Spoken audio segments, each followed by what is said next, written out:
tried to do the fox eye and it got messy, so just ignore that. I'm just feeling like a goth queen today, so.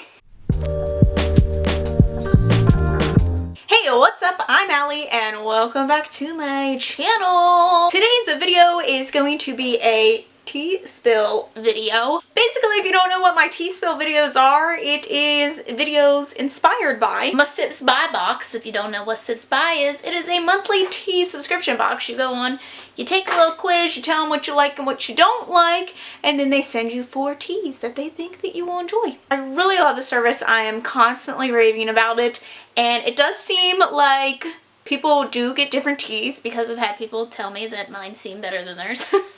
But you can't go on and tell them if you didn't like something. So anyway, let's get on to the tea spill and what this episode is all about. Basically, I'm going to be doing an anti-haul.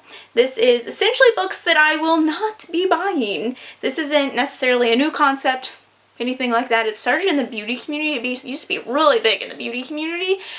Julie from Pages and Pens used to do these like every month. I loved those videos.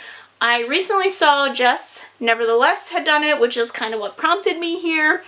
And I am going to be taking some inspiration from Emma books as well. So a little bit of everything. I'll leave some links down below to all kinds of different people and stuff so you can check them out.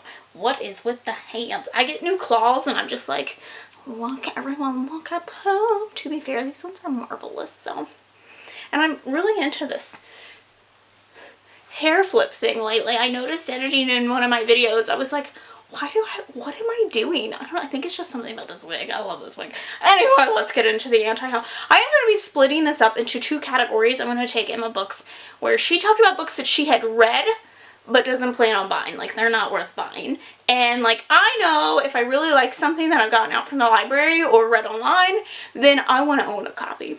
But these are books that I just don't want to own a copy. And then the second portion of the video are going to be more newer releases and more popular books that I just have no interest in. So, let's get into this. Books that I read, but I don't want them. Starting off with number 1, let's just dump the tea right out. Daisy Jones and the Six. I know that this is very beloved here on BookTube, but honestly, I don't need a copy of it. For one, I don't think I would be able to enjoy the physical copy. I really enjoyed the audio and the audio only. I don't think I would have enjoyed that book at all if I had read the physical copy, so I don't think that this is something that I would need a physical copy of. What am I going to do with it? Just stare at it? I don't need it. It's not something that I would ever plan to reread that way. It's not something I enjoyed enough to own. So yeah, it's basically about a rock group that comes together. Sex, drugs, rock and roll. You already know the story. You know how it's gonna go. So yeah. Another very beloved book throughout the whole world. The whole world is reading this book. Even people who aren't readers are asking to read this book, and that is Educated. I really didn't like this book. I didn't like reading it. I don't want memories of it. For one, that brings me back to bad times of reading all of the Goodreads winners. That was not a fun time in my life, and I do not wish to revisit it. And on top of that, it just wasn't a book that I ever want to revisit either. So it is an autobiography, kind of this extreme family who's very much in denial about a lot of things in life and how she has come from that and grown and became a Harvard graduate and all that. And it's a very inspiring tale, but it's also very depressing. Honestly, I didn't care for the writing of it. It just wasn't a good story for me. So I don't need it. I don't need it in my life. Number 3, going to Shatter Me. I know that this, for some reason, the series is continuing and continuing and continuing. Why? First one, I just really despised.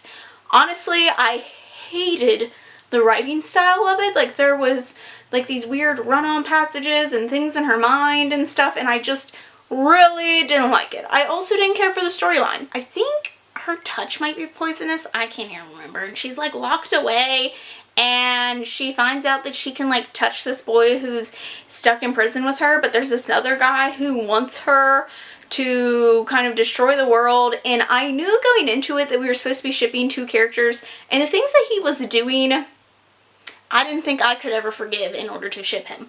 So I just really, it was just a lot of ickiness left in my mouth after reading that. So I don't want it. I'm not going to continue it.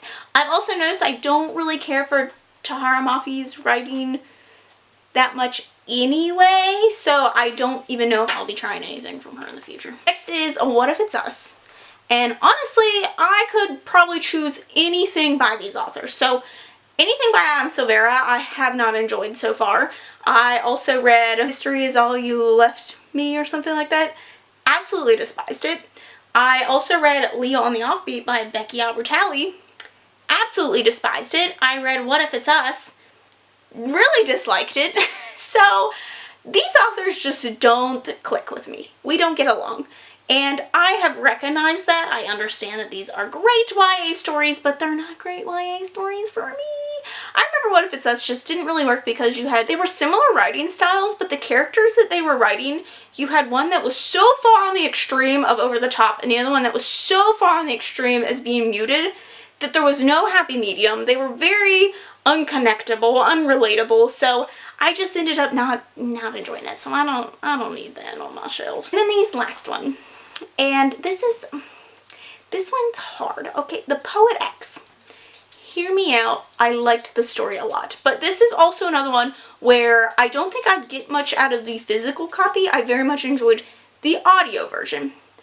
Also, don't think I would want the physical copy just because of the scandal that went down where it came out that the artist had essentially taken this girl's photo, I think without permission, without compensation, and just kind of put it on the cover.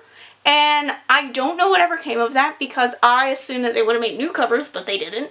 And I don't know what came of that. I don't know if she ended up compensated. I'm not too sure, but essentially I just would feel weird knowing that like some sleazy business went down owning that book. So, And there was a lot of decent proof. Like, people were showing it, like, her picture photoshopped, like, over top of it, and it was, like, spot on. So, I believe what she said, but I just, you know, I can't really support that.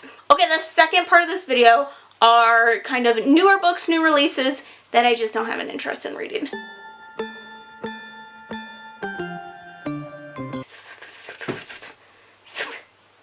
The worst part about wearing lipstick is that it's just like, you're guaranteed to get hair stuck to your lips at some point. Betrothed. Oh my god, Allie, it's Betrothed.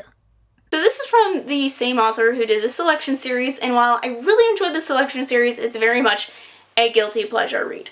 It is going to be a Netflix series, which I'm assuming is why they're now dropping the Betrothed, so that, you know, she's getting a lot of recognition and things like that, so marketing skills at its finest. So, I personally just don't have a need to read this. I don't think it's something that, like, I necessarily feel like I have to read. It's probably a fine book. I'd probably enjoy it, but given that I don't really ever care to revisit the Selection, and given that I don't really care to continue on with any of this author's other work, I don't need it. Next we have Of Curses and Kisses. Now, I had marked this as an anticipated release for 2020. That's what year we're in, right? God, I don't even know. Time does not exist currently. Since its release, one, I have realized it's a Beauty and the Beast retelling, and honestly, I'm over those. Why are there so many Beauty and the Beast retellings? That's not even the best Disney princess. I honestly hate Beauty and the Beast. So why do I continue to read retellings? Because they're the only ones we get, apparently. I don't understand. I want 10 million Mulan retellings, and we get none. And then, why? Who wants to deal with a beast? I just don't feel the need to read any Beauty and the Beast retellings anytime soon. And on top of that, I have since heard that it's kind of mediocre, very forgettable. So I think I can just pass on this one. If it's something that I've technically have kind of read before, all the elements are the same, I just really don't think that there's a reason for me to waste my time on it. My Dark Vanessa. This was also one of my most anticipated releases for the year, but there have been some things that have gone down. Essentially, I believe that there was talk of possibly plagiarism with this, a little talk of stealing someone else's story, and while I feel like when it comes to abuse, you know, a lot of people might have similar stories. I get that, but I'm not too sure where to stand on that. For some reason the footage cut out here because I am a mess at any given time, but basically I believe the story was also stolen from a person of color, so that just makes it even more iffy and worse, so I'm unsure how to feel about it. I also don't think I'm in the headspace to read this kind of book. Next we have Mistborn, and the biggest thing is that I just don't really have any need to read Brandon Sanderson. I am going to be reading one series by him, mostly for a video, but I honestly just don't feel a need. I feel like there's so many other fantasies out there that I just don't care enough, and while everyone is raving about it, I've just never heard anyone talk about it in a way that has interested me. Like, everyone just raves and raves and raves about it, but I feel like they never tell me what it's about, and even if they do, it's not something I really care about, and that series is pretty big. It's a big series, so one, I'd probably be intimidated by it anyway, but I just don't feel like I need to read it. It is whatever. And then number 5 is You Deserve Each Other. This is a kind of rom-com-y romance, I believe, that is coming out, or does it come out? I don't even know. But originally this was also on my to-read list this year, but upon further looking at it, I just don't think I would like it. It is about a couple who are engaged and they're getting ready to get married and they can't stand each other, and I believe they're working out some kinks and they end up falling back in love with each other. The overall premise of that just doesn't excite me. I don't ever want to be out of love with someone, especially if I'm engaged to them. And the whole idea just seems weird. If there was enough issues going on in the first place, deep down, it's probably not going to work out in the long run, because whatever those issues were to begin with are probably just going to happen again. Like, people just don't just change their whole life, honestly. People have a hard time changing. We're habitual creatures, okay? So I just honestly, I don't know if I could believe the story enough to be invested in it. I don't think I would like it to begin with. The overall premise just doesn't, it just rubs me wrong. So, whereas I like my romance to rub me right. That was gross. That, my friends, is the tea, I guess. Whatever. Let me know some of the books that you would anti-haul, books that you wouldn't want to buy. Whether or not you've read them or you haven't, let me know down below. I hope you guys have liked this video. Don't forget to subscribe to see future videos from me. Thanks for watching. I'll see you next one. Bye!